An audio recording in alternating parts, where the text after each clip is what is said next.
Very Bad Wizards is a podcast with a philosopher, my dad, and a psychologist, Dave Pizarro, having an informal discussion about issues in science and ethics. Please note that the discussion contains bad words that I'm not allowed to say, and knowing my dad, some very inappropriate jokes. Dave, my mind is going.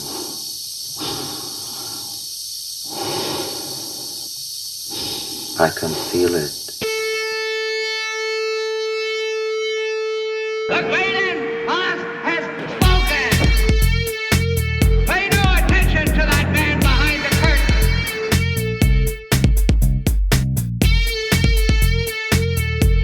Who are you? Who are you? A very bad man. I'm a very good man. Good man. They think deep thoughts, and with no more brains than you have. Pay no attention to that man.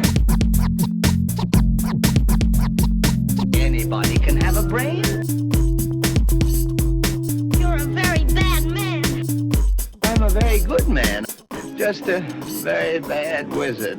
Welcome to Very Bad Wizards. I'm Tamler Summers from the University of Houston. Dave, a new study suggests that pornography might serve as a means of existential escape from boredom. How are we not doing a segment on this study?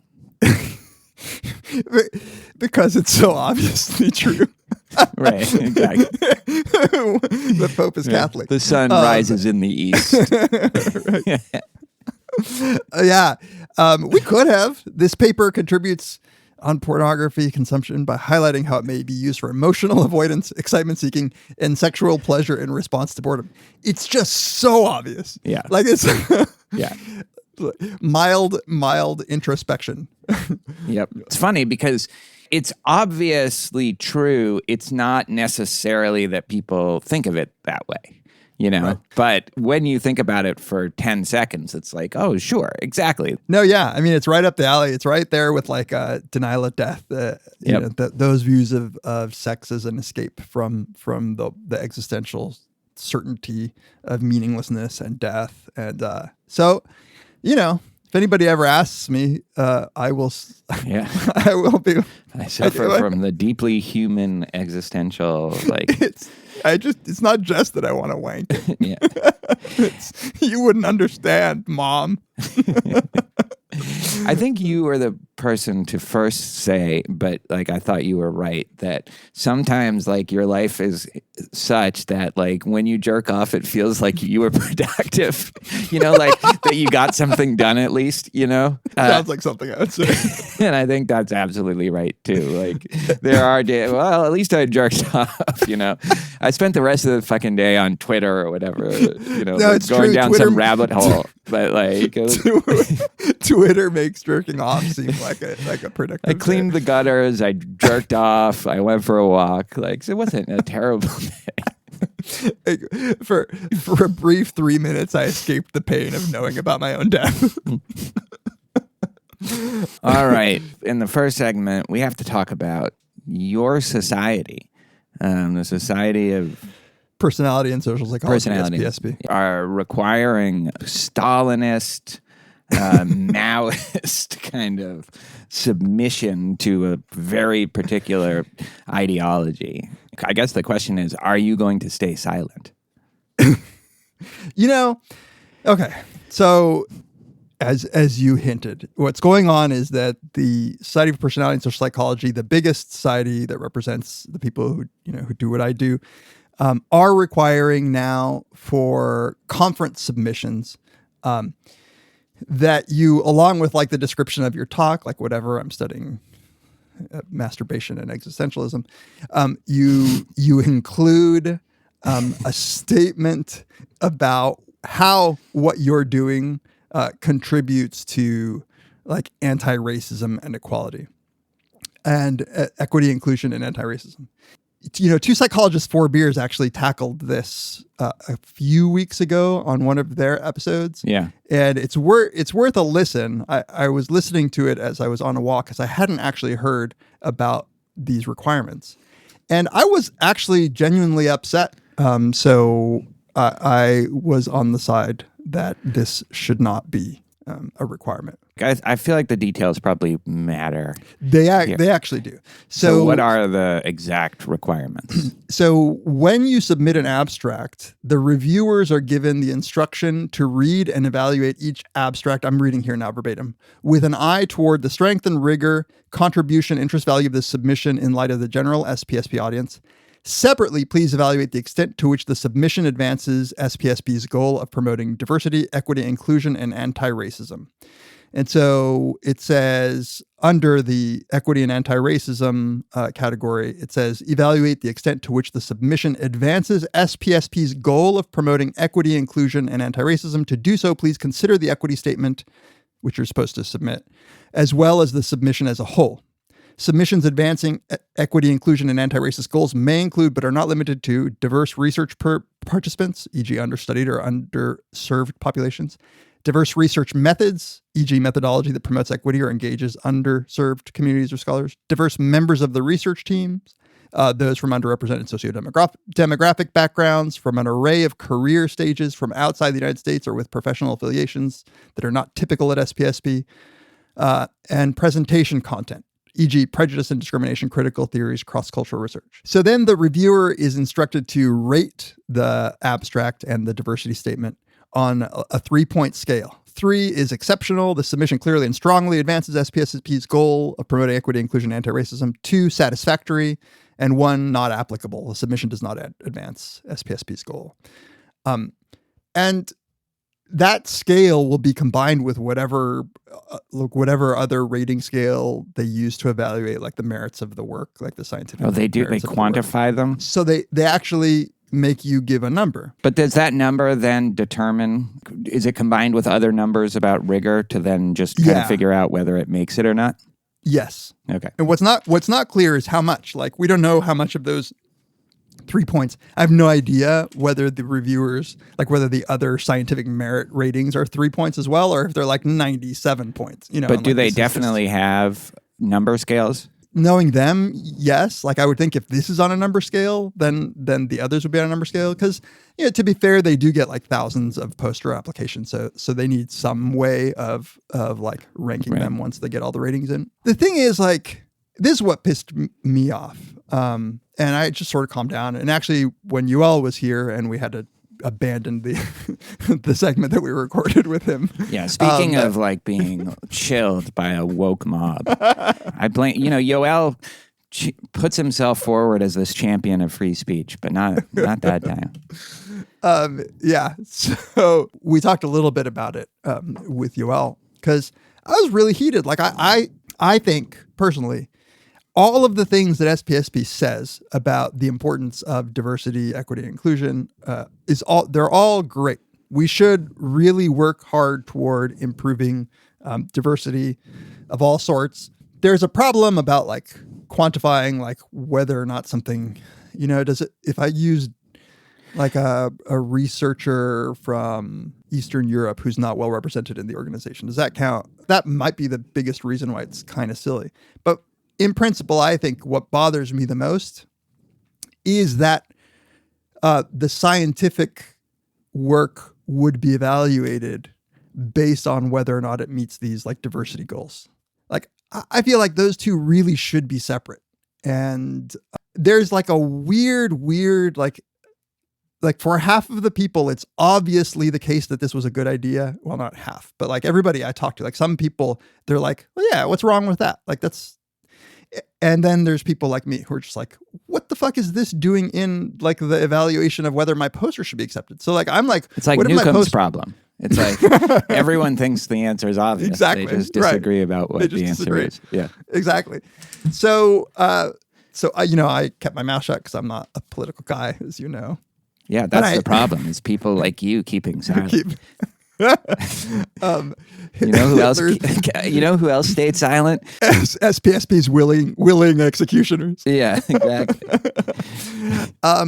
Jonathan Haidt posted on his heterodox blog an article entitled "The Two Fiduciary Duties of Professors," in which he said basically like the goal of a professor to the students should be to like teach them well, and to science it should be truth, like, or just a dedication to truth. And we can't serve two masters. And like, if you're making me put social justice in my work, then like I feel like you're violating the sanctity of my dedication to truth. You corrupt and subvert the fiduciary's ability to carry out their duty. Yeah. And he had an exchange with Laura King, who is the social psychologist, who's the president of SPSP, and they didn't see eye to eye. So Jon Haidt says he's probably going to quit the association. And here's what gets. Well, let's talk. I want to know what you thought of the essay, like of what Jon Haidt said. Okay. Is that the question? Yeah. Okay.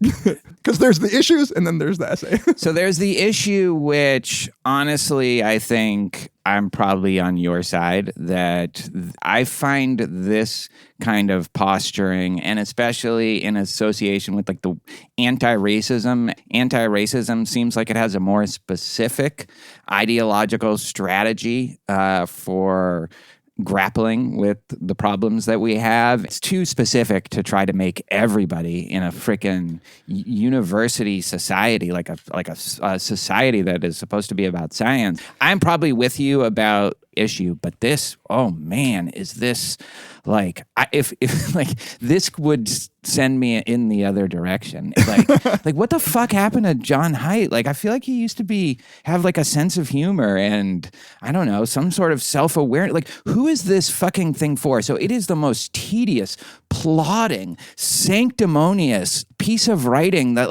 the idea that this is going to convince somebody who's kind of on the fence about this particular issue, there's no way. In the rest of this essay, I'd like to introduce the concept of fiduciary duty, which I believe complements the concept of telos and can help explain the moral incoherence that has overtaken the academy since 2015, as well as give us a moral foundation upon which to stand when we resist pressures to violate our duties.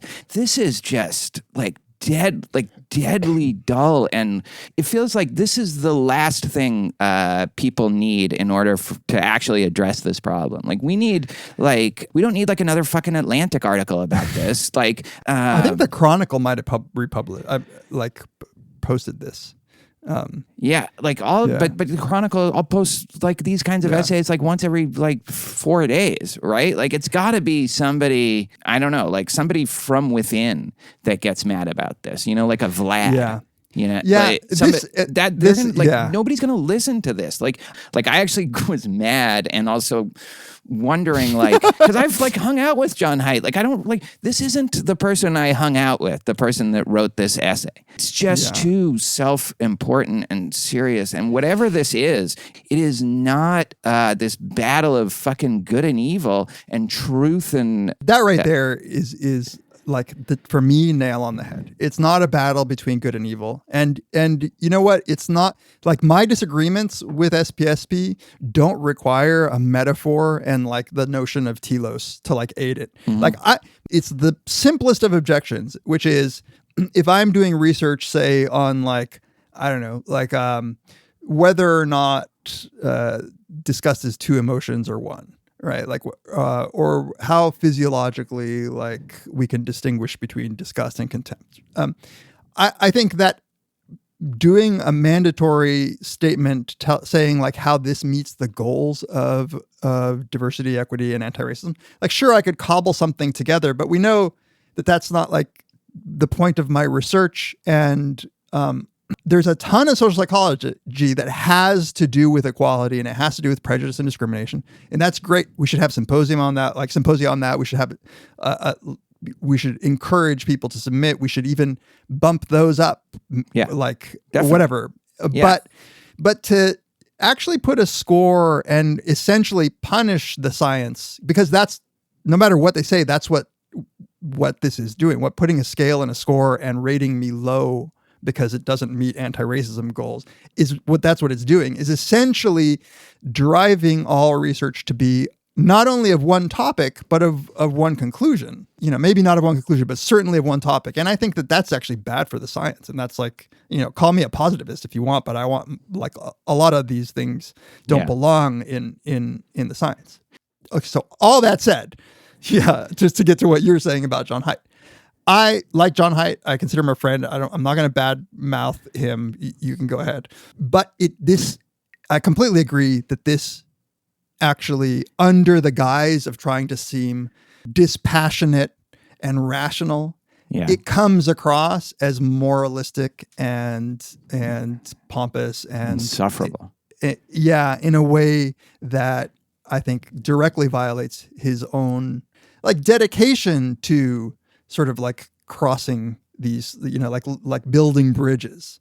So it's become now this moralistic fight where I see some of my good friends on Twitter like mocking Jon Haidt for like even insinuating that he's racist for saying this stuff. And I'm like, that's not fair.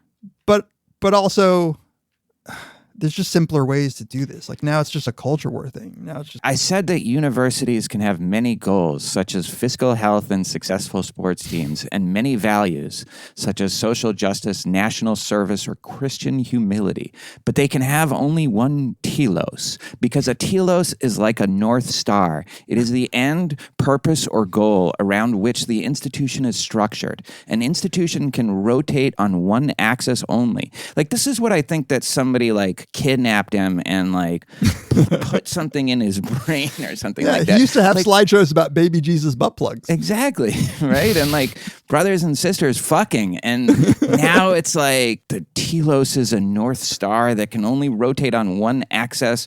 But this, you know what? Like, we need to add the concept of a fiduciary duty to this. Like, look, at some point, it can't be just cranky old white guys or like professional anti-woke people, Jon Haidt and like Like, of course, the fucking Heterodox Academy is going to be against this, right? Yeah. And Quillette and all those people in the Chronicle. The people who are in charge of this and making this decision won't listen to them, rightly so in a lot of ways. And they probably won't listen to us, and rightly so too.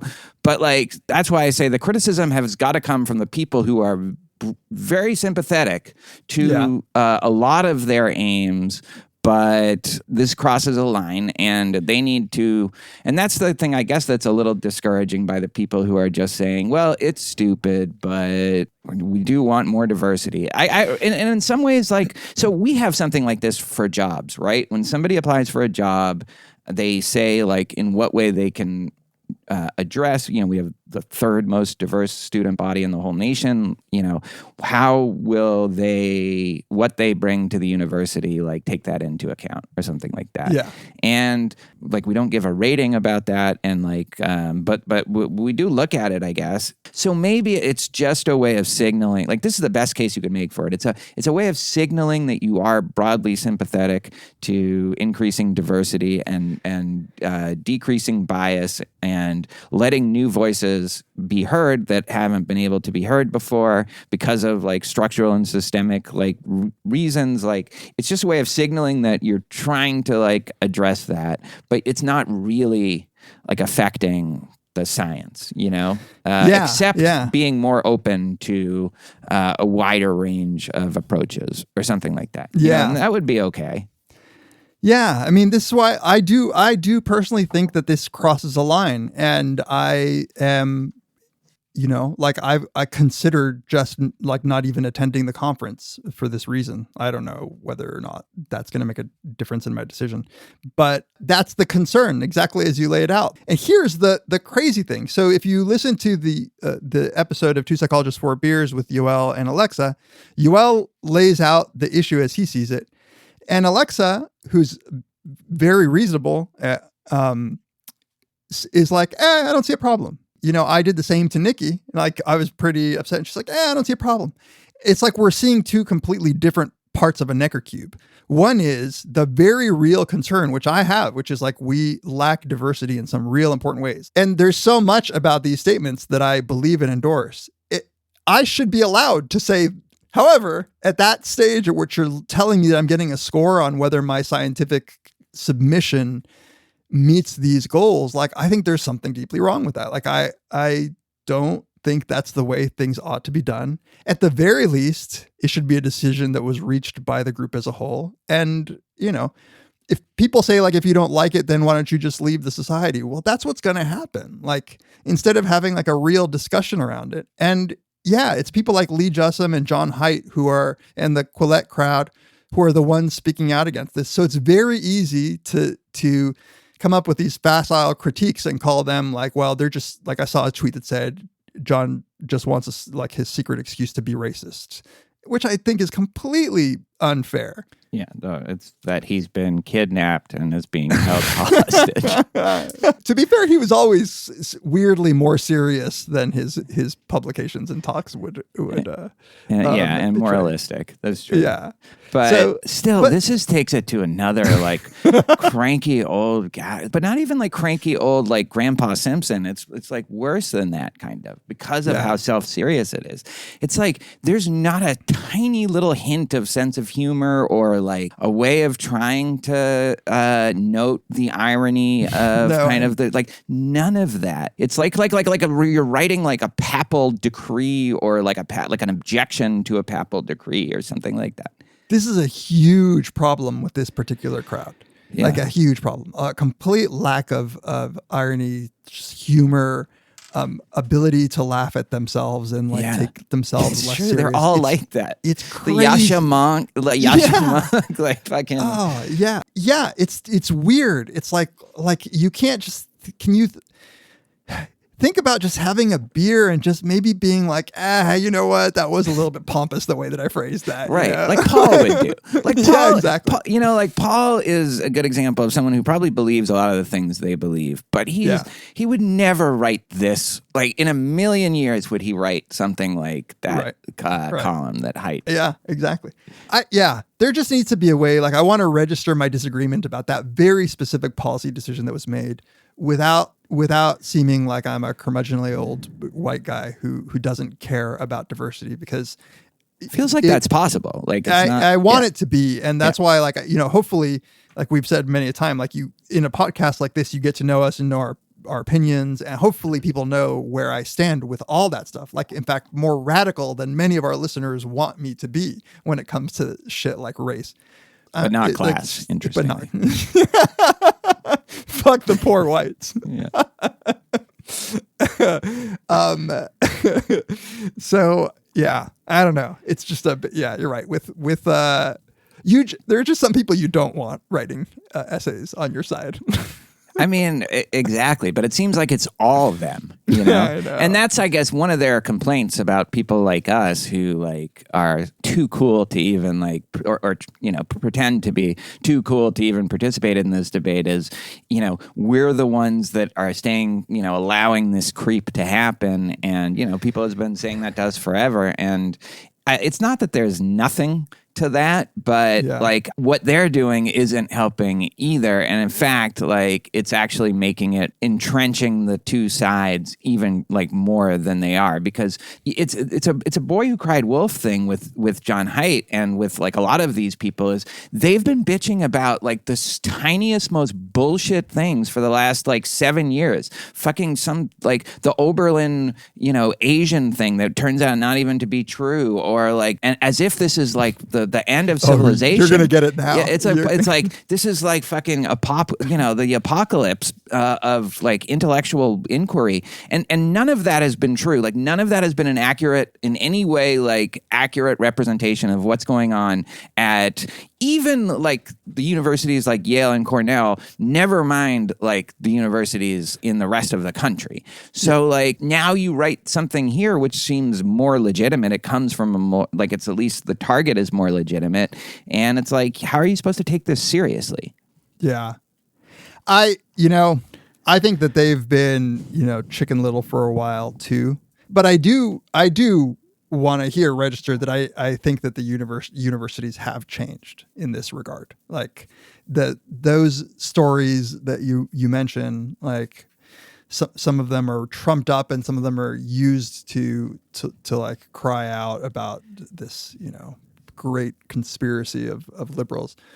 But it is a very different environment than it was 15 years ago. For better or for worse. Yeah. And right. I think that they see that change and they hyper focus on certain changes that are so threatening to them that becomes the central agenda of their discourse.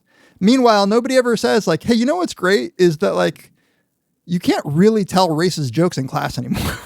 Like that's a good thing that's happened. Like, universities and you feel have some changed. pressure to like, no, that's true too. But I would also say that the things they exaggerate are like, you can't say that like men and women are different anymore. Yeah. Like you can't say there are biological differences between the sexes. You like if you commit a microaggression, you'll be before like a Title IX tribunal. Like and just none of that is true at all. Like at all. Like there's definitely ways that things have changed, and I would say probably more for the better than for worse in terms of like the norms, but like not in the way that they're describing.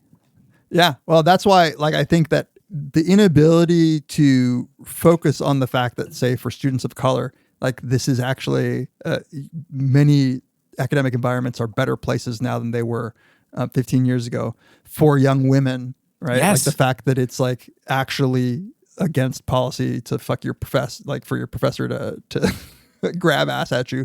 All of these things like betray a I real missed that one. You're not lack supposed to do that? You're not supposed Shit. to. All of these betray a sort of lack of perspective taking about what these changes have entailed. Yeah. And so that's why I feel actually like I don't feel like speaking about most of this stuff because it turns out to be Red Sox Yankees once it gets into the public discourse. In reality, like let's pick our battles. Like, and you and I, maybe people would accuse us of being on the sideline, but the truth of the matter is like we've seen the consequences of saying certain things, like the reaction that it gets, which is never very positive once you start speaking on hot button issues. And so we tend to avoid it, but that doesn't mean that we haven't actually come out and say exactly how we feel about this stuff. Yeah, we just don't say it for every fucking episode because that's not what our podcast is. If you want that, go to the Jesse Single. What's it called? Blocked and reported. Yeah, and also deconstructing the gurus. One of the things that you inspired me to say, which is philosophy now, the number of women are rising within, we had this shameful thing where it was all men and definitely almost entirely white men. One of the things so when I did the first Very Bad Wizard book, I had all guys and I remember Vendela Vita, who was editing it, was like, this is great. It is all guys. I hadn't even noticed that. Yeah, that's right. And then I added Josh Green and Leanne Young, but that was and then with the next edition, it was in my head. Holy shit, I need to have more women. So then I have Susan Wolf and Valerie Tiberius and Nancy Sherman, and those are some of my favorite interviews. And it's it's good for us to be thinking like this. Now I'm reading more. Now I actually think in my head, if this syllabus is all men and all maybe white men, I want to diversify that. And when I do that, it's good. It's good for the course. It's makes the course better. It makes me more excited about teaching some of these things. It's a lot of that stuff that was definitely I'm sure inspired in part by, oh God, they're I don't want everybody to ask, why is this all white men or whatever? Yeah. Maybe that's part of the initial motivation, but it's it gets me to do something that's actually good for the philosophy, good for the course, good for my fiduciary duty to truth. It's good for all of that. Exactly. Exactly. Yeah. And that phenomenology of being a regular old white guy and not noticing is hard to get out of. It takes some real perspective taking, and it's so often framed in terms of oh, now we have the pressure to add women to it. It's wait, we you it's completely betraying the fact that they never thought of what the young woman was experiencing when they were in class. It's crazy, and it's going to be it's a slow, heavy task. The changing your syllabus is difficult because of the history of philosophy, right?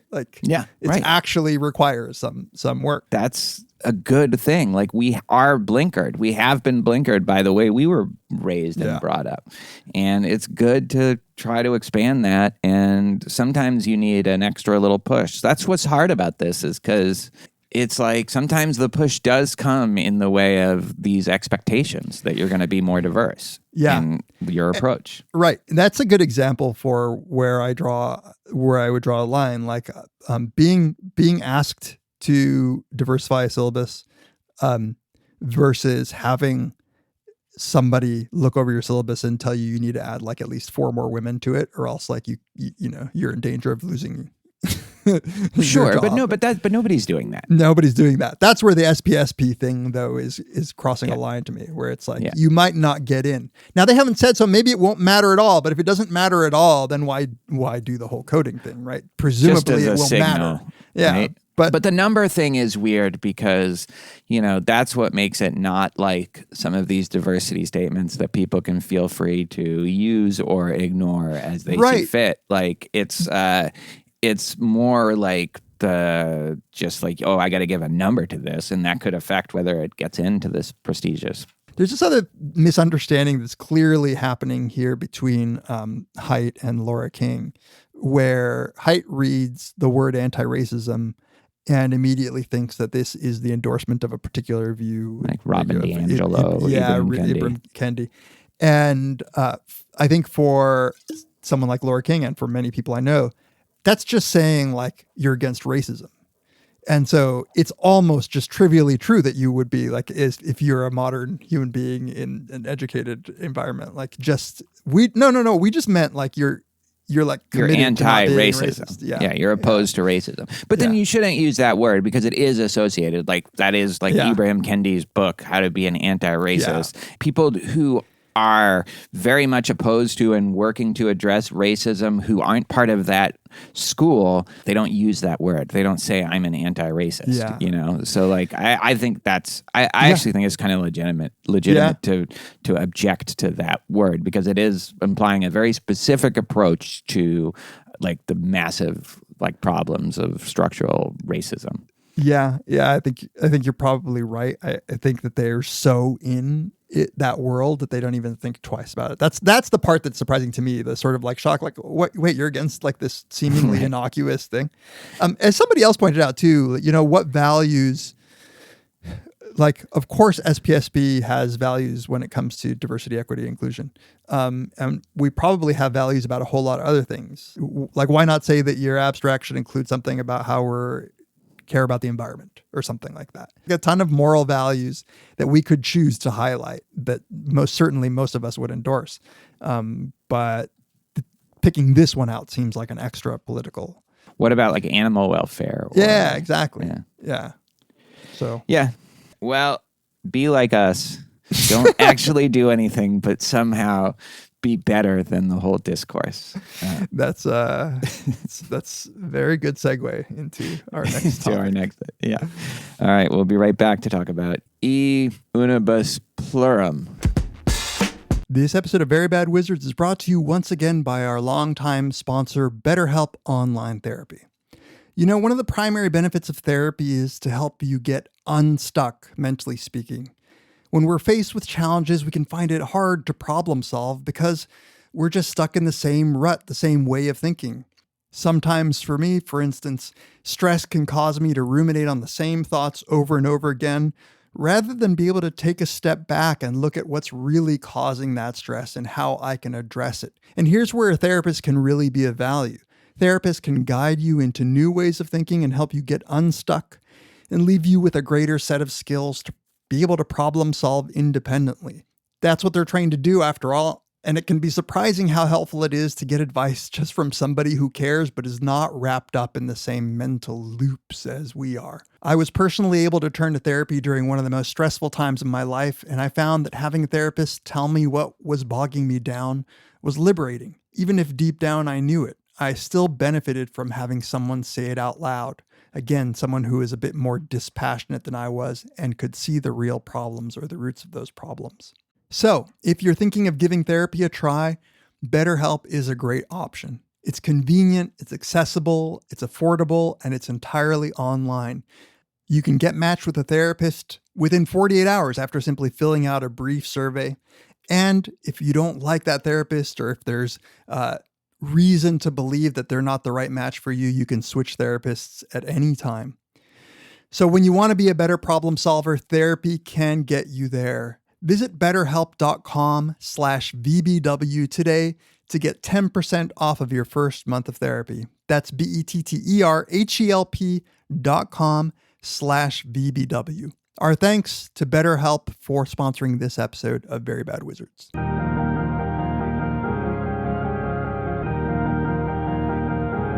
don't you check it out? Get on your mountain. Follow me. I don't want to follow you. Oh my God.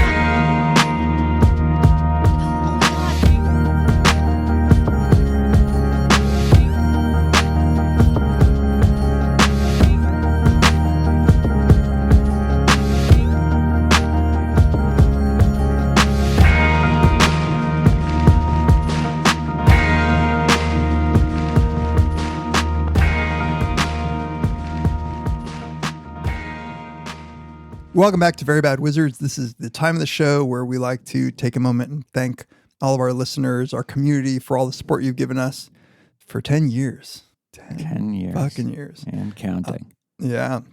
We really enjoy the interactions that you have with us, the discussions that you have with us, that you inspire, the suggestions that you give us for topics, everything. So if you want to reach out to us, you can email us, verybadwizards@gmail.com. Again, we read everything. Sorry, we don't answer everything, but some of these emails make my day. So thank you.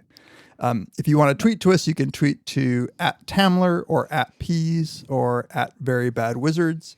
If you want to join in a discussion with some like-minded Very Bad Wizards listeners, you can go to Reddit, to our subreddit, reddit.com/r/verybadwizards. You can follow us on Instagram. We appreciate that. You can rate us on Apple Podcasts. You can review us on Apple Podcasts. You can subscribe to us, listen on Spotify. All of that we appreciate. And you could tell a friend about us. Yeah. We grew organically, and I assume that it's from people telling friends.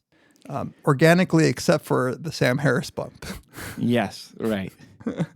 Aside from that, and speaking of Sam Harris bump, and I don't know if we can get any more Sam Harris listeners than we have. I feel Than we have already. But we are having Sam back on the podcast next time. We are going to be talking about something that I honestly think people have never heard Sam talk about before. If I had to guess, I could be wrong. So you'll see. Yeah, you will see. Tune in a couple weeks, and you're going to find out. We have a good one today, though, so we don't want to downplay what's coming up. Right. I mean, this is the best episode ever. It's good. And if you want to support us in more tangible ways, you can find a bunch of different means of doing that on the support page on Very Bad Wizards. You can buy some merch. You can give us a one-time or recurring donation on PayPal. You can join our growing Patreon community, and there's a bunch of stuff going on right now. We just did the vote for the episode topic. By the way, I don't know if you've looked at it. No. I thought long-termism would be like a kind of a clear winner, and I was worried about, because I don't necessarily want to do that. Yeah. And it's actually it's in dead last by a lot. I just oh wow, I just looked at it. Wow, Stoicism is winning. Yeah, I think it's looking like it's going to be Stoicism. The only other possibility is probably the dispossessed. The dispossessed. Yeah. Yeah, but there's still more people I think to vote. But I was shocked. I thought people would want us to talk about it, and almost nobody does. At least among our $5 and up subscriber Patreons. Maybe they're smart enough to know that when we talk about things that we're not that excited about, that makes for a worse episode. I could get excited about it though. I feel like I could get worked up about it. I'm not even ruling out that we do it. I'm just really surprised.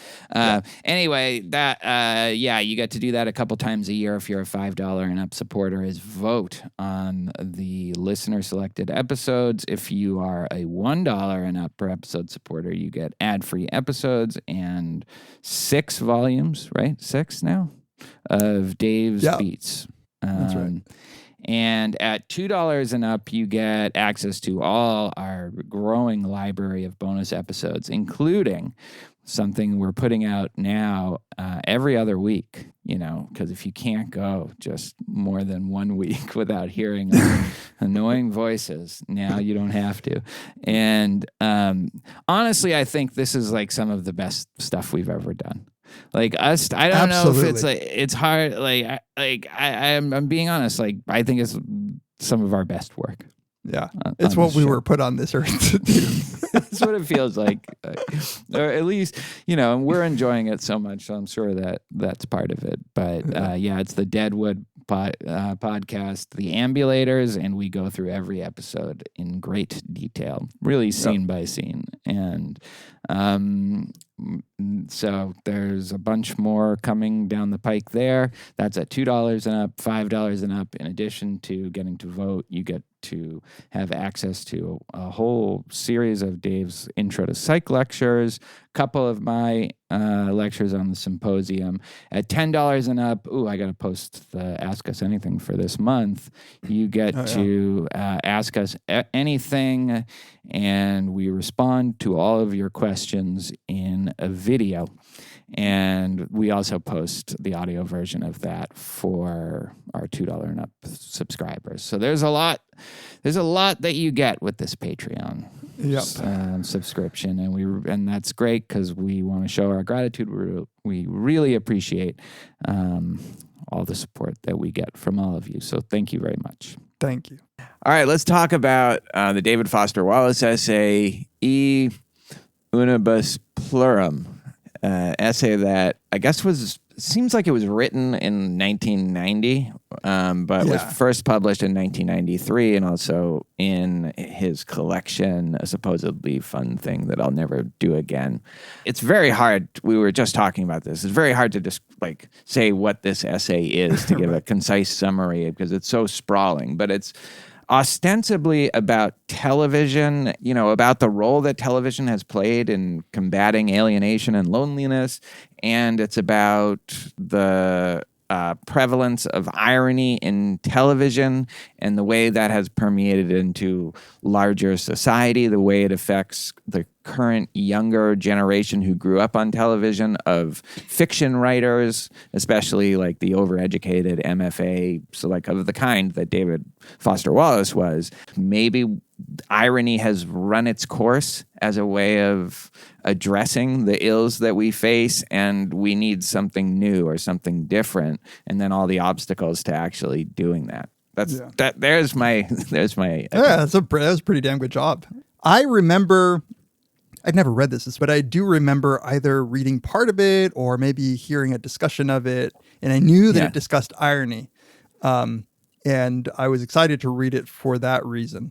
And then as I was reading it, I was like, wow, this hasn't even mentioned irony, and we're like 2/3 of the way.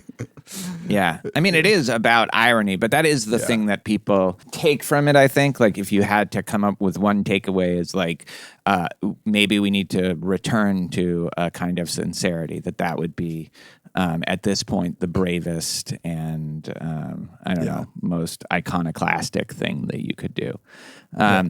So one of the interesting things about this essay is it's very much of its time. We were talking about this. Television completely changes in the time between now and when he wrote this. Yeah. Prestige TV is obviously at least 8 or 9 years away. But even the bridge to Prestige TV era and then the explosion of streaming, so what he's saying about the television landscape, it doesn't apply today for reasons we'll talk about. But number one, it's a very fascinating look into television at that time and, in the history of it. But number two, so much of what he says could just apply to now, the internet. So it's like if you could substitute what he says about television for our kind of new television, which is these forms of media and podcasts and things like that. And it's then like it has brilliant insights about that, I think. Yeah, well, there's lots to talk about there because I think like the differences between internet culture and TV culture are that in some ways the internet is so disjointed that it cannot be talked about as one thing anymore. And that's one huge difference that he gets to sort of in toward the end. He starts foreshadowing or quoting somebody who's foreshadowing how things like would eerily. change. Yeah. Yeah. So this was written in 1990. So you said this is an essay that's in some ways outdated. Just in how it describes like the television landscape at the time. Yeah. You know, TV and especially the sitcom, which I think is a lot of what he discusses, that form was largely unchanged through the 80s. I think, you know, it got a little bit more like there was some more diversity in there. It was a lot of the same stuff. And if you were raised, I think, in the aughts, it's kind of a different world. I don't know. For sure. There's one huge difference between TV and anything today, including TV, which is that it just doesn't have to appeal to a mass audience anymore. That's right. And because nothing does except like the NFL. And so it's just different strategies, but those strategies can include niche shows that will appeal to artistic sensibilities, people like, you know, that are consciously alienating of the audience, you know, like a show that I love, but that is like Atlanta is, and it's like these season 3 and season 4, it's in a very Lynchian way kind of infuriating a lot of the audience too, and making it smaller, and that's okay now. It's like it just wasn't okay at the time. Right. You had to get you had to be the biggest tent to bring the most people in, or you were done. You couldn't have a show. Well, and now that's just not true anymore at all. And part of that was because of the structure of the networks, where there were, you know, when I was a kid, there were 3 networks, and then there was a 4th that Fox came along, and you look at the ratings, like Nielsen ratings are basically a number that records how many million households view a show. And when you look at the ratings back, say, like when Cheers and The Cosby Show were on, you had like literally a third of the entire nation would watch a show. And now the most successful shows are an order of magnitude lower than that. Like, just there is no one thing that everybody watches. Like even Game of Thrones, or, you know, like whatever reality show that people like, if those are still big or whatever, it's such a fraction of what you know it used to be for the big time shows. Right. And David Foster Wallace starts seeing that cable might change the landscape, but it hasn't really yet. It hasn't like majorly changed the landscape at the time. I was trying to think, in what way is what he's saying true of television today? And I think a lot of the stuff that he says about what we turn to television for. So he sets up this guy, Joe Briefcase, who is just kind of a normal guy who works, you know, one of these jobs that, you know, it's a job. It's not something where you feel like you get to express yourself, and it's not something where you're necessarily spending your time around a lot of people that you have stuff in common with. You're not having deep conversations. And so you start to feel lonely. You start to feel isolated. And what television does is give you companionship, right? It gives you, it's like a simulation of something that can either distract you, but not just distract you, like actually address your loneliness. But in the end, it is still a television. And as he says, it's these pixelated things that are coming out of your furniture. And like, so it's not real companionship. It gives you some of those like companionship vibes, but it's not real companionship. And I think this is the interesting thing that I think still applies. It's like when you're watching when you're watching TV, Joe Sixpack, but also I think this is true of everybody, like for some TV that they watch, it's like, it's satisfying a need, but you also have deep down this nagging worry that you're wasting your life and that you're lonely and isolated and alienated, and this isn't helping. Like, this is actually like making it worse, and you're building up habits that they're going to be hard to overcome. So you have this nagging suspicion that this is kind of hollow. And and then this is where irony comes in. Irony is a way of like calling attention to that, flattering you for noticing that, and now making it like okay because we're all making fun of it in this really self-aware way, and we're engaged in this at the meta level. So it's almost another just way of thinking, okay, now I really have companions, and we're the smart ones, and we're the ones who get it, and we're the ones who we're in on the joke.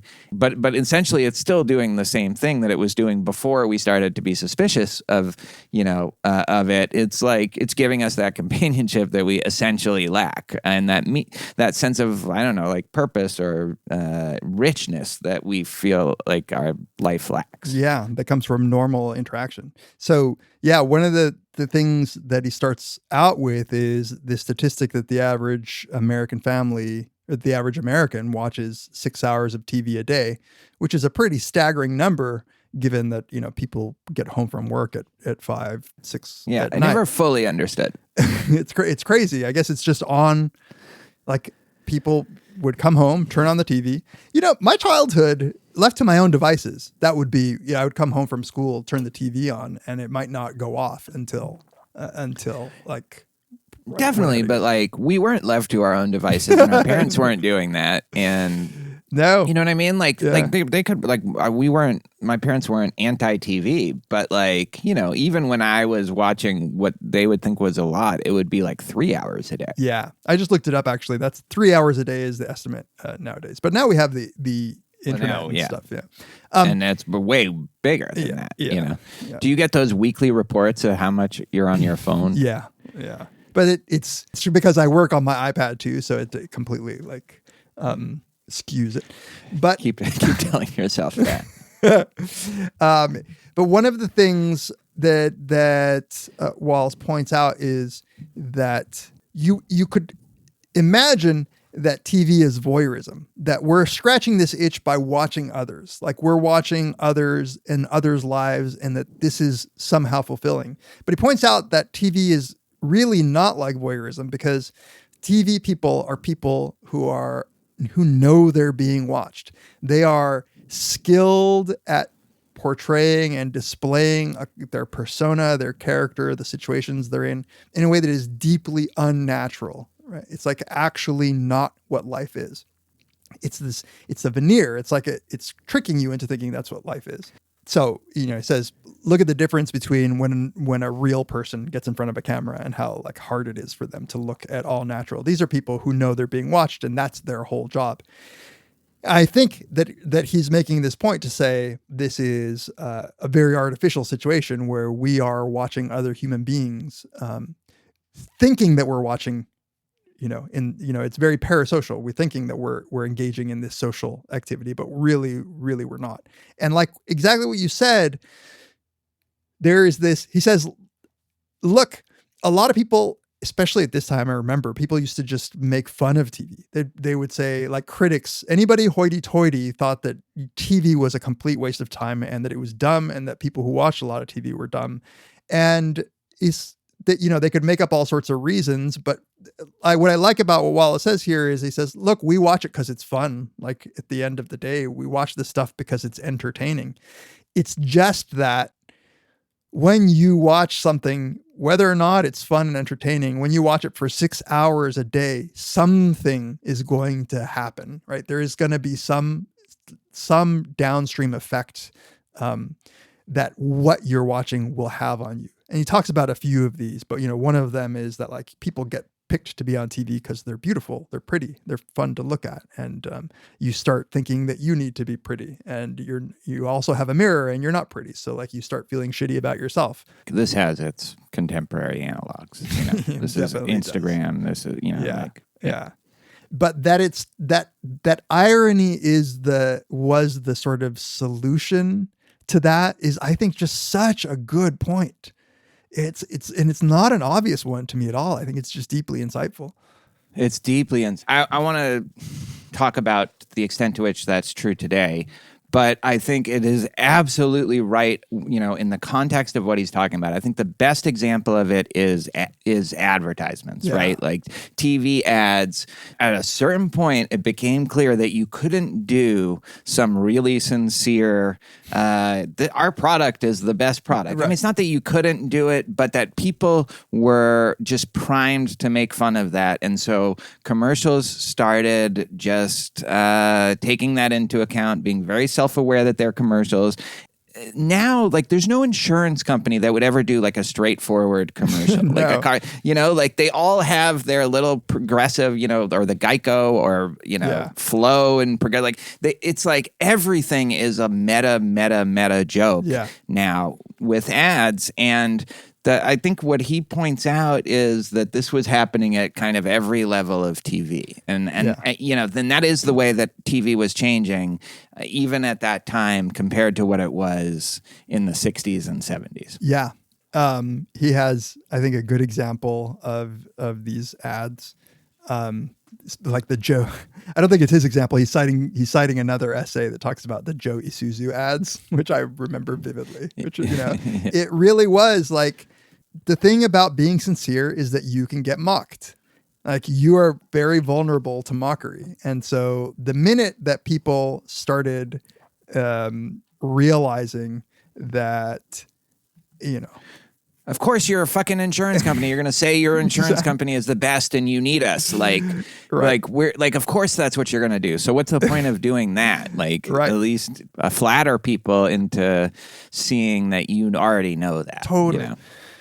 And then I don't know if he's speaking of this as the same sort of force of meta-ness or as a parallel one, but he talks about St. Elsewhere and the Mary Tyler Moore show and the Mary Tyler Moore production company. He's talking about TV getting increasingly self-referential, where there was some episode of St. Elsewhere where there was a person who was like a mental patient who believed he was Mary Tyler Moore, and then you realize Betty White, who was in the Mary Tyler Moore. He called her the character that Betty White was playing on Mary Tyler Moore. Which is a very, it's actually before its time in terms of that level of self-reference. And it was all produced by the Mary Tyler Moore production company. So that's why they had like the rights to the name, Rhoda or whatever.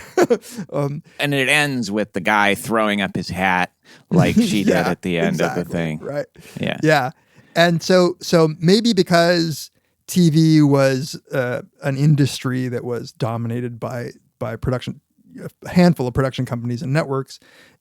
Maybe that's why it was easy to be self-referential, but that level of meta-ness started really taking hold. And so he talks about Murphy Brown and Max Headroom, right, being shows about shows, or shows about TV, and it did snowball. And you said this earlier. Yeah. The reason it makes you feel good is because you're in the know. Like, yeah, exactly. You being in the know, you knowing that like we're all like, wink, wink, is a better feeling, I guess, than that feeling of like my family isn't like the Cleavers on Leave It to Beaver. Right. Exactly. So, I mean, like, but, you still had these sitcoms that are about working class households who have flawed people have the same problems that we all do.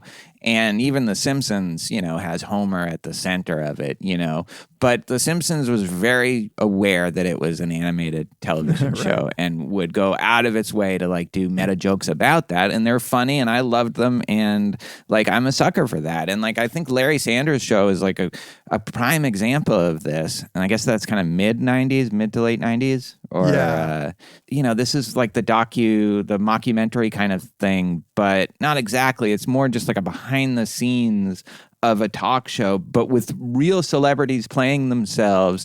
The humor of those episodes would be based on your knowing what the persona of the celebrity was compared to how they're acting on the Larry Sanders Show.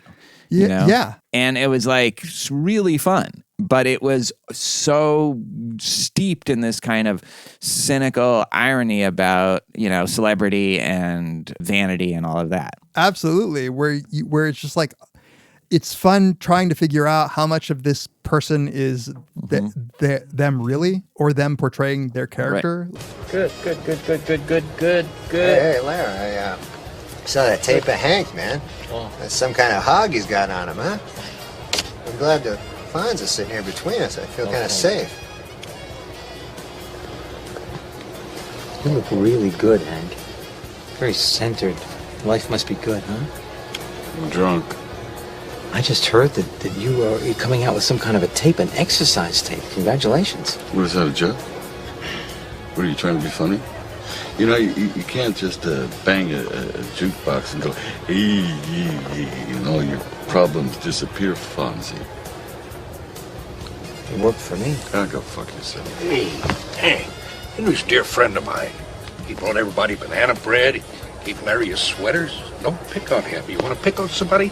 Pick on Norm MacDonald. He didn't bring anything. I'm just kidding, mate. You're very funny, mate. You know, it's true. You're very funny. Really, I just want to say that my children love the news update you do on Saturday Night Live. Hey, have you seen Hank's tape? Man, it's unbelievable. The guy's got a huge cock on him. Then why is he so upset? And this very feels like Generation X to me. I know that he's technically not that, but it's not a boomer thing. It feels like that the level of irony / sarcasm / meta-ness that emerged in TV shows in the 90s was like, I feel like I came up with it. And yeah, but I think, what he's describing is Gen X. Absolutely. Yeah. And then what would then turn into like the disaffected, like grungy 90s, you know, which is what he's saying right now already. Like he finds it like appalling. This just kind of apathetic, you know, blank cynicism. I mean, I'll refusal to take anything seriously, you know? Yeah. It got exhausting, and to me the peak exhausting of like the sarcastic humor, the put down humor was for me Matt Perry on Friends, who was supposed to be the funny guy, but all of his jokes were just nothing but sarcastic, and they were only funny because they were sarcasm. Like they weren't even really that funny. That's the point that I first realized. Oh, like a lot of humor is just people kind of being sarcastic dicks to each other, you know. It's low effort. You know, all you have to say is like, "Oh, really?" You know, and that would get a laugh. Well, you know, it's interesting that Friends and some of those kind of shows that Friends pioneered, you know, leading into maybe like the American Office or something like that. Teenagers like our girls' age, they loved those shows and would just, that's all they would watch because they still provide this kind of companionship in this like increasingly like alienated society. And like it is this kind of comfort. It's like keeping you company when you're bored and lonely. Yeah. There's porn and then there's these shows. And it's good at it. Yeah. We've talked about Gen Z. Like, I'm not sure if they're not on this, like, you know, three meta levels up in their enjoyment of it, but whatever it is, I think they just enjoyed it. Like I mean, they enjoyed it like I never watched Friends, but like I think people enjoyed it at the time with that same, like, this isn't good, but it's fun to be around. Well, they thought it was good, but yeah, I know what you mean. Yeah, they were mistaken, but they thought it was fun to be around too. It was fun to be around, but I think like it is like it does serve that purpose. Like Friends didn't for me, but other stuff did like that, I think. But then TV just completely changed. There's nothing that David Foster Wallace says that would apply to what happened, and I think especially like in the 2000 to 2010. Yeah. You know, like between that period, it's like a new golden age, and you have shows that are not ironic. Like that's not like Deadwood is not ironic. It's not self-aware. It's just fucking great. Yeah. It's just art. And so The Sopranos, The Wire, sometimes they have like a social purpose, but they are not. You know, they'll make little meta jokes like McNulty pretending to do a British accent, you know, so they'll make little jokes like that, but that's not at all the point of the show. Right. You know, like it has a serious, like, artistic, moral purpose, a lot of these shows. And that's just not like covered in No, David because it Foster wasn't Wallace's. there. Can I read this? I'm just going to read this paragraph that sort of encapsulates, I think, the view of TV that was common and probably justified. But because at the end is where David Foster Wallace says something that I think is actually really interesting, and I don't know if it's true, but I wanted to see what you thought. So he says, it's undeniable that television is an example of quote unquote low art, the sort of art that tries too hard to please. Because of the economics of nationally broadcast, advertiser-subsidized entertainment, television's one goal, never denied by anybody in or around TV since RCA first authorized field tests in 1936, is to ensure as much watching as possible. TV is the epitome of low art in its desire to appeal to and enjoy the attention of unprecedented numbers of people. But TV is not low because it is vulgar or prurient or stupid. It is often all these things, but this is a logical function of its need to please audience with a capital A. And I'm not saying that television is vulgar and dumb because the people who compose audience are vulgar and dumb. And this is the claim here. Television is the way it is simply because people tend to be really similar in their vulgar and prurient and stupid interests and wildly different in their refined and moral and intelligent interests. It's all about syncretic diversity. Neither medium nor viewers are responsible for quality. So, I mean, that's interesting. And like it would give a very clean explanation for what's changed, which is that now you can appeal to different, refined, noble interests. I think that's exactly right. And the economics have changed so that it still is all about keeping you watching as much as possible. But it's like Netflix keeping you watching as much as possible. So here's like 8 million shows. Please keep watching Netflix. It's not about like, will you watch Cheers and Frasier? So I was thinking about this with Hulu or something like that. Like, Hulu has Atlanta and it has like this new show, The Bear, and these shows they're art, they are for a very specific taste, and I am those tastes, and I guarantee that that's not like the majority of what makes Hulu their money. But what it does do is get people like me to be like, oh, I got to have Hulu. Yeah. And, so all these other things that have more mass appeal, they can have, but it doesn't hurt them at all to just also put these really these things that for a niche, maybe kind of pretentious, more artsy inclined, we're looking for something different. We're looking to be challenged in TV and not like just kept company. They can do that now, and they couldn't before. There was no economic way to it wasn't feasible. Right. And people, some people aren't old enough to know that TV really was considered low art in that if you were a movie star, you went on a TV show, like that meant your star had fallen. And that started to change, I think, in the 90s. And then like, for sure, and now, and now it's like, man.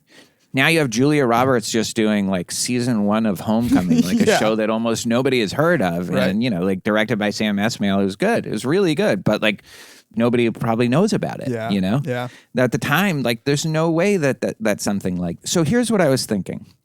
Here's what's changed. Like you have this really good TV that can be more particularized, tailor-made to certain tastes. And some of it can be just really, really good in a way that television couldn't be before. Like take artistic risks that you couldn't take in that time. But ultimately, here's a question I want to ask. Is it still doing the thing that he's talking about, which is keeping us company and trying to, assuage the nagging feeling that we're wasting our life and we are, not making the meaningful social connections that we ought to be, and that there's a kind of emptiness in our lives. And I was thinking that maybe it is doing that still, but just in a much greater diversity of ways than it used to. Like now, irony doesn't solve the whole problem anymore, but it doesn't need to. You don't need a single solution to all these problems. You just need multiple solutions to it. Yeah, it's a good question.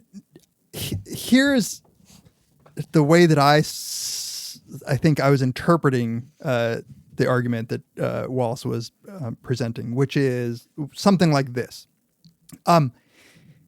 TV was rather homogenous and, pretty monolithic, or at least controlled by some small group of people so that everybody was watching the same stuff. The stuff was low art. It was scratching this itch, but people started to feel shitty about spending 6 hours a day watching this bullshit. Irony comes along, it sort of dominates, makes us feel better. And that irony, I think, DFW wants to say that started eating at the core of the American psyche, because that cynicism that comes with the irony, that unwillingness to be sincere, and the invulnerability that it brings you, like, takes away the rewards of sincerity, and it makes you feel bulletproof against criticism in a way that I think he thinks is very unhealthy. No. But my point is that, like, that just is not true of a lot of the, like, great television of the 2000s, that it is infused with this kind of cynical irony. That's the point I'm making, which is that I think that he would say that it's not doing, this TV that we're watching now doesn't have that pernicious rotting effect that the TV that he was talking about has. One, because irony was at the center of it, and two, because it was such a cultural force that it was doing it to all Americans. Like, it took over the TV waves, and that was like the primary emotional way of, like, reacting to art. And I think that he thought that that was bad. So whether or not watching too much Deadwood is like a waste of life, I think it would be a very different waste of life than what DFW is trying to say was going on. Yeah, so I think I have a slightly darker interpretation of what's going on. I think he thinks that irony is the latest in the ever-evolving ways, like, that TV is able to keep our attention, And we didn't need it in the 50s and 60s. We needed, like, an ordinary guy, an ordinary family, and then we started to, that started to bug us. It started to seem too buttoned up, so we started making fun of it. And that's where we were. That's where we are now when he's writing it. But I guess I take that, that's going to run its course too, but then there'll be something else. Now, I agree with you, of course, like, if we have to be wasting our life, like, I'd rather be doing it with Deadwood than with Murder, She Wrote or, Dallas or something. But I do think I was thinking that, like, I was thinking of the shows that I love, like Veep, maybe my favorite comedy of all time. Yeah. It's not, like, self-aware exactly and ironic. I actually think it's very sincere, but it is so deeply cynical about the political institutions that we live under, and I think almost to the point of, like, nastiness. Like, I really don't think they're being ironic. It's just right. Like, that's what they think, like, this is, and I think they're right in, like, a lot of these counts. Like, they're capturing something. Now, part of me thinks, and so in addition to just being, like, one of the funniest shows of all time, like, that's good. Part of me thinks, it's flattering my own skepticism about contemporary institutions, and in that way allowing me to be, like, friends with people who, in the same way that, somebody listening to, like, Chapo or something, it's like, here are these people that are believing things that I believe, and they're doing it in an entertaining way, and that's, like, the cure for loneliness right now, And even though these things are great, like Succession is like this, where it feels like you get to be with these other people who are, exposing the venality and corruption at the heart of, like, all these things that we hold dear. And it's like, maybe that's, like, the new way, like, figure out different ways of getting us all to still do the same thing that we're doing, which is not engage with the real world. Yeah, maybe. Like, it's a good question. And I admit I hadn't thought of it the way that you're thinking of it. Because I was so focused on the specific damage that the irony part does. And corrosive effects of it. And I think, at least in this essay, I mean, I don't think David Foster Wallace would disagree with you that that's everything you said could be just as corrosive. But I think that here he was so concerned that there's no way out of the irony trap. like that the only cure for irony is sincerity, and that just gets easily mocked, and so it's sort of like a cancer. There is a part that I wanted to read. It says, so then how have irony, this is right after he points out that irony originally was intended to point out hypocrisy. And it did this job of like exposing the phoniness. And he says, so then how have irony, irreverence, and rebellion come to be not liberating, but enfeebling in the culture today's avant-garde tries to write about? One clue is to be found in the fact that irony is still around, bigger than ever, after 30 long years as the dominant mode of hip expression.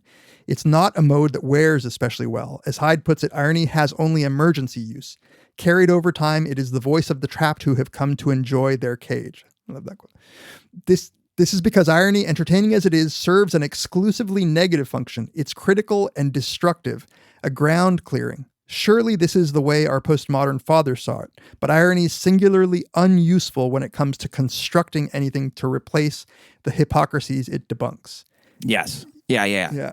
And I admit I was a little bit convinced by a video essay I watched today. I think that there has been a rise in sincerity that Wallace didn't get to see. And so I watched a video essay, which I can track down, and if I remember, we'll put a link to, that had a bunch of examples from shows from the aughts where sincerity started to creep back in. So The American Office, Parks and Rec, where you still have like characters who are the sarcastic ones and who are the dicks, but there is a heart to it. And there's people who every once in a while truly sort of like expose their feelings, and they're the good people on the show. And I think sincerity has come back a bit, and that's what by the way, like the 18-year-olds gravitate towards, or the 15-year-olds, is exactly that kind of warmth and sincerity with, enough self-awareness that you're not talking about fiduciary duties. I can imagine Jon writing a TV show. God. Telos. There is a phrase must revolve around a single axis. There's a phrase that I love here. A couple paragraphs down, he says, "Make no mistake, irony tyrannizes us. The reason why our pervasive cultural irony is at once so powerful and so unsatisfying is that an ironist is impossible to pin down. All irony is a variation on a sort of existential poker face." I thought that was just like the perfect way of describing it. So now, to get to your point though about cynicism is one that I hadn't really thought about, because like I don't think that cynicism and sincerity are necessarily conflicting, and in some ways it's better to be cynical and sincere than to be just a sarcastic kind of. The Wire is cynical but also sincere. So there's two questions. One is, how has the nature of like the TV shows changed, and the other one is whether or not this has made it better or worse, or is it different for us? Like as What you say makes me realize that I've like conflated two things, and I think that it's definitely worth separating them. So the first is what television, like as a medium, does for us, right? Yeah. And the second is the effects of taking this ironic attitude that has become, or at least that was dominant and still certainly exists. Like Twitter is like, you could like anything he says about the irony and the attitude and all the like corrosive effects just applies to Twitter and the posters and everything is like this kind of meta level of, and with that same kind of like impotence, like there's nothing we can do about it, so we can at least make fun of it. Yeah, and no one can really mock me if I'm always just ironic about things. Exactly. And like, it's not going to do you any good to be sincere. So it's, that's just inescapable. And I think he's right about a lot of that stuff. But I think that where I think things have changed is that attitude is not primarily associated with television anymore. If anything, like that attitude has migrated to big parts of the internet, and television has gotten significantly more sincere, probably, like in the same way that he was calling for, just as a reaction to, you do Parks and Rec because not everything has to be like a bummer and talk about like just how people suck, right. Like you can actually also have a show about flawed but ultimately good people, you know? And Bob's Burgers is like that too, kind of, you know? This is what I liked about the first season of Ted Lasso. It was sincerity in a world of, you know, people who were trying to tear down one person's character, and he refused to let go of his sincerity.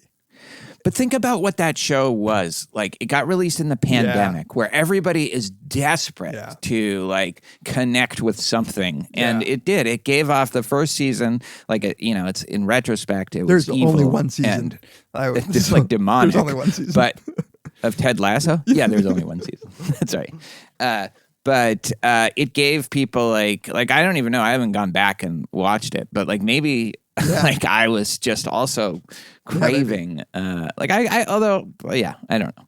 But I guess my point is they're still doing even if it's sincere, it's like we're back to the 60s then, where like we're craving the same thing from television. It just manifests in different forms, and it's like cycles through the kinds of forms that it'll be. When we get too sincere, it'll go back to being ironic. And when not like I was around in the 50s and 60s, but I did watch a lot of Nick at Night that would show all of those old shows like Leave It to Beaver, Donna Reed, the Honeymooners, all that stuff. And I think that the sincerity also just had this thick layer of positivity, you know, which sometimes, you know, like the world, like Leave It to Beaver. The world of the 50s sitcom was pretty positive, like post-war optimism.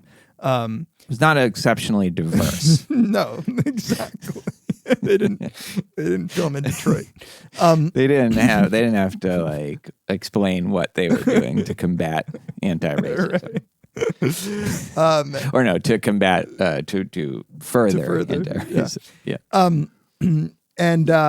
And so the sincerity that's come back around is a sincerity that is at least more sophisticated about the reality of the world.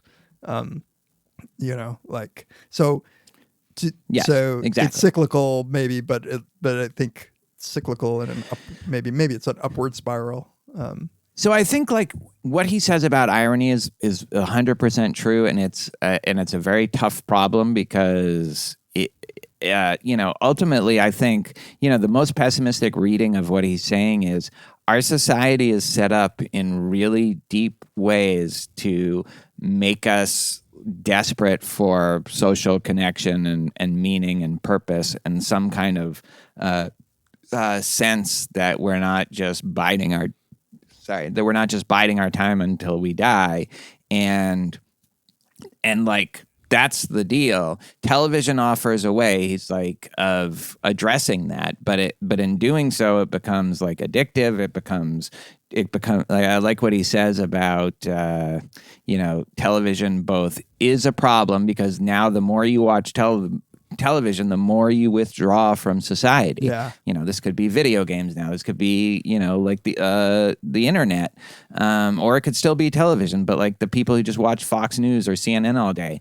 But whatever it is, it's further isolating you from people. And so it both is like a cause of your problems and offers itself as a solution. Yeah. He said that. He said that is when he was talking about addiction. I thought it was a really elegant way of it is. It's great. Like, it's like the Homer Simpson, like, to beer, the cause of and solution to right. all of our problems. You know?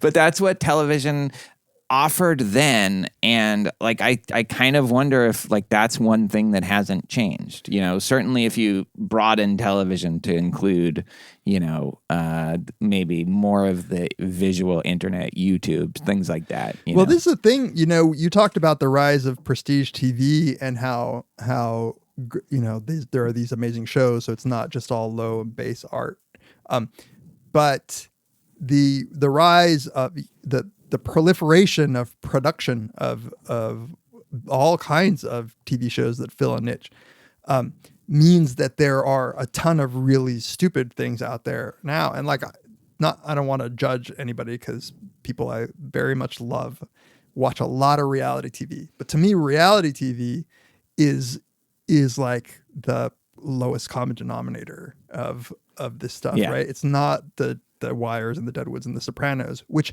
I don't feel shitty after watching 3 hours of those. I just don't. I don't know. I used to of like The Sopranos. reality No, shows? of like The Sopranos or of the. Oh yeah, yeah. You know, of course. No, you feel like it's like jerking off. You feel productive. Yeah, but I do remember that feeling of like having the TV on. Like I realized, wow, this TV's been on all day, like on a Sunday, and I haven't done shit, and I did feel like shit. Yeah. And that reality TV, like whatever you want to put in there. I'm sure that there is a ton of stuff that now like scratches the itch of people who have no interest in like the higher art of prestige TV. But I guess the point is like, okay, like here's the more cynical way of viewing what you're saying, right? Your tastes aren't for The Bachelor. Your tastes aren't for, like The Big Bang Theory or whatever. You want to be flattered by Deadwood and Mad Men. I don't know if you like Mad Men and not really, but Dark and like these things. So like, so that's your way of like withdrawing from society, but feeling like you're not. Whereas with other people, it's these reality shows. But in the end, it's having the same effect. And I agree. Like there are times where I can binge watch something and I feel terrible about it. Like I start figuring out a way to not let myself do that again. And then there are other times where I'm like, that was a great day. Yeah. Like I watched like 4 of the. But the fact that we feel better about it doesn't mean that it's not having the like bad effects that he's talking about. Because I think Joe Briefcase sometimes feels like he's had a good day watching his shows too. But what he doesn't realize, and what we may not realize, is it is still eating away at like our ability to bond with others. And our soul. Yeah. That I'm very open to the possibility that in that specific way, that isolation of that TV can bring by entertaining you for that many hours might prevent you from actually going out and like meeting up with people. But I want to resist a little bit, like lumping them all together, and I'm going to appeal. Well, I wasn't lumping them all together. Okay. I was just saying that it like, might have similar effects. It still might have the same effect that on you that it does on Joe Briefcase, who watches the lower brow stuff. It's already kind of arrogant to be categorizing low and highbrow, but I'm going to keep doing it. But I'm going to appeal to it's your fiduciary. Dude. I'm going to appeal to a conversation that I know we had, and I don't remember which episode it was, but it was about about whether art can be, you can say that some art is better than other art because of what it does to you. And I think that there is something that is of real value that I get in some of these TV shows that is not unlike what I get in reading whatever Good War History or whatever, that actually does leave me with something that other lower common denominator stuff doesn't leave me with. Like I will admit, I've been watching Shark Tank. It's like the only reality TV show that I watch. And like I am above all this reality show bullshit. As I admit it. And it reminds, I won't. But I do feel like I wasted a night when I watch it. But in the moment, I'm totally entertained. But I don't feel the same as if like I watch Atlanta. Like I did have this weird thing where I was in a hotel one night and saw like the last half of a Big Brother. And this was a long time ago. This was when like it was like the second reality show or something like that. It was either Big Brother or like The Bachelor. I think it was The Bachelor or The Bachelorette. And I just started seeing myself invested in this, and I was like, I want to see the next one. And then I was like, nope, you're not doing this. Like, and then like I really never watched another reality. Like I just kind of knew that I could. Right. It was like with Lost, I was the same way. I was like, I could get like really invested with this, but it's not worth my time. And so like for that single genre, like I was able to prevent myself. Good job. Yeah. Good job. Yeah, thank you. We talk a little bit about the end of this essay? David Foster Wallace talks about this guy, Gilder, who Before I want to say one other thing about what you're saying, because I agree with you that the like that there is like this stuff is better. Like, it's not just like, oh, like Deadwood tailors to my taste. Yeah. But, whatever the fuck. Yeah. You're a realist about the truth. NCIS is tailors to this person's taste, and you can't compare one or the other, but they're both doing the same thing. They're definitely not. But like, I think that, wait, actually I had something good to say about this. What the fuck? It just vanished from my mind. Well, okay. Now I remember. Okay. So there's this one interaction that I had as a kid when I was trying to convince my parents to get cable, and it was like, it was coming out, but not everybody had it. And so I was trying to convince my parents, and there's this old lady, like from the time I was probably 12 or something. She seemed like an old lady to me. I don't know how old she was, but I remember like talking to them, and she happened to be at our house, and I said to her, she was a very nice old lady, very like genial, warm old lady. And I said to her, like what I'm trying to tell them is that it's not more TV, it's better TV. And she says, right, she was like, I don't dispute that it's better TV, but the point is when the TV is not good, you do something else. You read a book or you play outside or you, so like, I think maybe one concern is it's not that these things aren't better. It's actually almost a problem that it's better, because if it wasn't better, like we would be actually doing other stuff so maybe that's like the most worrisome part of like what TV does is it just keeps proliferating to the point where there's always something good that you can watch, but then you're not doing these other things that you would otherwise do. Like, when you have a power outage and all of a sudden you're like talking to your neighbors and, going for like long bike rides or something, Right. There's, what's the right metaphor? It's just like, you can be the best thing of like something that's not good. And I wanted to say the world's tallest midget, but I don't think that that's allowed. So you're gonna have the title of the episode. The world's tallest little person. We're gonna get a bad score from SPSP. That it's hard to argue with that. Like that, if it's the case that I really would be doing other like more valuable things, I'm not convinced that I would be.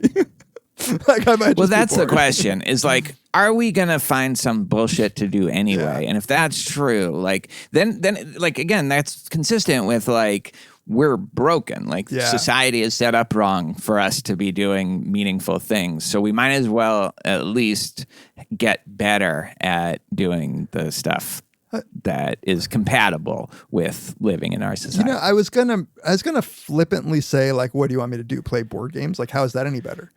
But right. But that's actually that is better. Fun. Yeah, that's like you're interacting with other human beings in a way. Like there is just an enemy that comes from the complete solitary individualist nature. Even if you're I find it rewarding to watch like with Nikki so that we can talk about the stuff, but it's still not like sitting and talking. Yeah. Well, yeah. I mean, like 90% of my relationship with my daughter involves us like watching some kind of screen, but but it's also talking about it and like, it's just, yeah. And that's what, hold on, I gotta pause the recording. No, I'm pausing my Dropbox because it started getting choppy. I started losing you, and I saw that it was syncing something. I will say this, for better or for worse, there is something that I deeply miss, and I think I've said it on this podcast before, about the days when TV was shitty as it was. We all watched it together, and we could talk about the same TV, and I remember excitedly, on Friday morning talking to my friends about the Cosby Show in a different world because like we all watched it, and I missed that. And TV just plays such a big role in my psyche. Like I feel like I grew up in the 80s, just 80s cartoons and 80s sitcoms, and it's something that my whole generation shares. And Letterman, like the biggest, like that's like such a phenomenon that like if you were of the demographic that we were, like you just loved fucking Letterman, and it was exactly encapsulated the kind of ironic stance that he's talking about, but in the best way. Yeah, absolutely. Yeah, he's like one of the best examples of that. Yeah, no, yeah. Totally.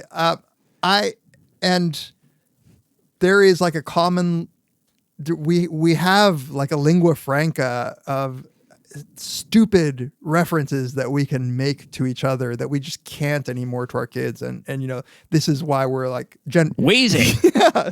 This is why Gen X is like the laughing stock of Gen Z when we're teaching them and we try to make references. Like the world is in, the entertainment and internet world is in shambles. Like you can make a reference that maybe 3 out of like 50 kids will get, and maybe, you know, it's not like it used to be. No, but that's true. Like when you're teaching, you notice this. You know, there's certain holdovers like The Simpsons and South Park, and they also watch the same they're watching the early Simpsons, not the later Simpsons. And but still, you're right. Like it's so fractured right now. But at the same time, like probably more than ever, like if there's some show, say like Severance or something like that catches on, all of a sudden now you have not the whole country and not your students but you have a whole group of people that you can talk to about that. And something that exciting now, you know, used to come out like once every 5 years, and now it comes out like 5 times a year, you know? Yeah. Like there's a lot of shows that I really like that I'd never heard of before in the beginning of 2022. There's no way that would happen, you know? Like no, absolutely. TV was, I find it very hard to describe to, say, my daughter how bad TV was. Like you would literally turn on the TV, like I had 13 channels as a kid, right? So, and 3 networks, and you chose the least bad of the things that was on the TV. Yeah, I'd watch fucking Alice. Yeah, I watched Alice, man. Mel's Diner. Like, Mel, kiss my grits. I was like all over that. And you knew it was like, it's exactly what he describes, where you knew, even as a kid, you knew, oh, you know. I know. I knew I shouldn't spend my time watching Small Wonder after school. Well, that one. That one was boring. That one we actually like we had this like ping pong tournament, and the loser had to watch 2 Small Wonders, like and they had to provide evidence that they watched 2 whole Small Wonders. So you might have been more like into that show. Well, I joke about our age difference all the time, but our age difference actually does mean a lot in terms of like how old we were in the 80s to watch. Right. I was in high school. You were I was like beginning of high school. Yeah. Junior high.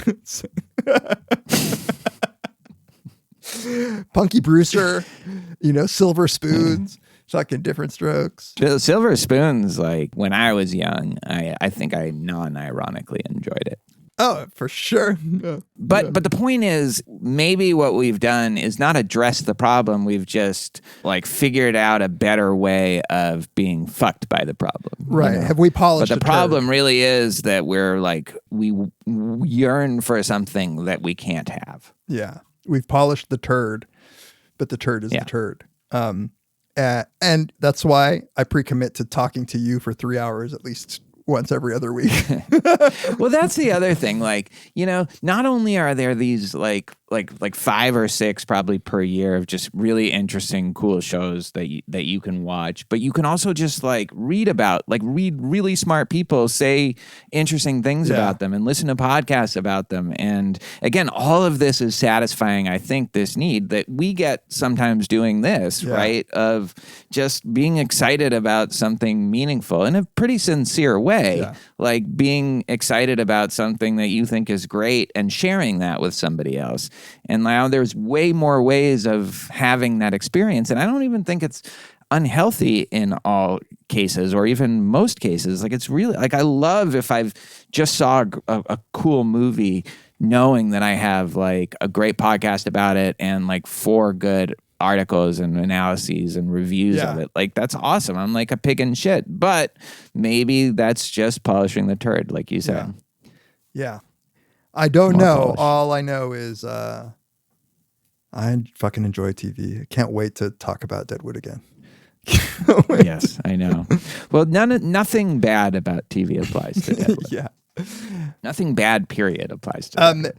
Yeah. So I don't know if we have time or if it's worth it to talk about the end. Oh, yeah. But You wanted to go to yeah. So sorry. this guy, Gilder, Foster Wallace sort of takes him on, and he says, like, this guy Gilder thinks that with the advent of computers and with the decentralization of TV production, and he says that with the transistor, everybody will be able to play like the producer, like the guy with the clipboard, and we won't have the same issues that we have with TV now. And David Foster Wallace sort of dismisses it, not just technology. I mean, he doesn't think it's going to solve the problem, but he seems to dismiss that that's what's going to happen anyway. But really, I didn't maybe necessarily. maybe not. He definitely doesn't think that it's going to resolve the problem. But he seems to be a little skeptical of the big companies would ever relinquish power over what was on TV, no matter how small transistors got. But I think now when you look at YouTube, you really can't, like, anybody can put something up on YouTube and everybody has access to it. And it's just another example of like everything we've been talking about, which is the fragmentation of everything, but also just the real niche that is created. Like, you could watch, like, I've been watching stuff about wristwatches because I've been like loving wristwatches lately. I just spend so much time watching shit some guy made in his basement about talking about the latest whatever wristwatch. It's incredible. Yeah. Like, there's certain stuff like I love watching video essays about movies on YouTube, and it's like I feel good. Like, it's like I'm really learning more stuff. It's like enriching my ability to appreciate a lot of that stuff. Yeah. But it's very fragmented, and it is probably, keeping us maybe from doing something that, we haven't been political about this, but you certainly could be, and say this is all a way of kind of numbing us and making us just either accepting of the status quo, or in the case of like all these very high, these shows that are so cynical about capitalism and political structures that support it, it makes us feel like, well, yeah, we get this. There's nothing we can do because they're too powerful. So it still kind of instills this fatalism in us, but it makes us feel like, well, we're not the ones that are, like, we get it and we're opposed to it. And, if you support the right shows, the world will change. I mean, like, there are shows that make you feel not that, but like, we get it. Yeah. We get how corrupt everybody is. But it's, like, it almost these things can reinforce that sense of just pure fatalism and kind of nihilism about it. And it doesn't mean they're bad shows or that they're destructive. They're good. They're really uncovering stuff. Yeah. But I wonder if it has this also kind of maintaining the status quo. Right. That's effect. the question. Would I be doing something if it weren't for that? Yeah, I don't know. Mm-hmm. There is this part where, in speaking of Gilder's view that pretty soon everybody, like, there will be so many people producing different kinds of entertainment. Yeah. It's a really it's super uncanny. Dave Foster Wallace says something that I think is insightful. I don't know if it's true, but it's definitely made me think. He said, "The passivity and schizoid decay still endure for Lehner and his character's reception of images and waves of data." He's referring to somebody who had envisioned a Gilder-esque dystopia where there is all this choice. He says, "The ability to combine them only adds a layer of disorientation. When all experience can be deconstructed and reconfigured, there become simply too many choices. And in the absence of any credible non-commercial guides for living, the freedom to choose is about as liberating, quote unquote, as a bad acid trip. Each quantum is as good as the next, and the only standard of an assembly's quality is its weirdness and congruity, its ability to stand out from a crowd of other image constructs and wow some audience." which could describe the state of affairs now. There is so much that it might be daunting to try to choose. It can be paralyzing. Yeah. For sure. And But this is where algorithms actually make a difference. Like, oh my God, the YouTube algorithm tells me stuff. It was going tells me what to watch like next. Algorithm propaganda. I love the algorithms for that. Yeah. But yeah. Do you worry that it's a problem, that it's not just informing you of stuff that is to your taste, but shaping your tastes? Yes. Absolutely. It's absolutely shaping my tastes. Like, but in a way that I feel like I have agency over it. So suppose that I'm watching a bunch of like, videos about sound, right? Mixing. It will show me maybe something about video production. And if I click on that, then it'll start showing me a bunch of stuff about video production, and I might get really into that. So in that sense, it can really shape my interests, but in a way that I actually enjoy. Like, it doesn't feel nefarious, but I think it very well can be nefarious in the political sphere, where it starts shaping opinions that aren't just about like what stupid nerd shit you like. The greatest trick the devil ever pulled was convincing people that he didn't exist. Your YouTube like wristwatch rabbit hole. It's funny. Today I watched a YouTube video suggested to me about 20 facts about the usual suspects that you might not have known. All right. Are you immensely pleased? I am. Join us next time on Very Bad Wizards. The great boss has spoken. Pay no attention to that man behind the curtain.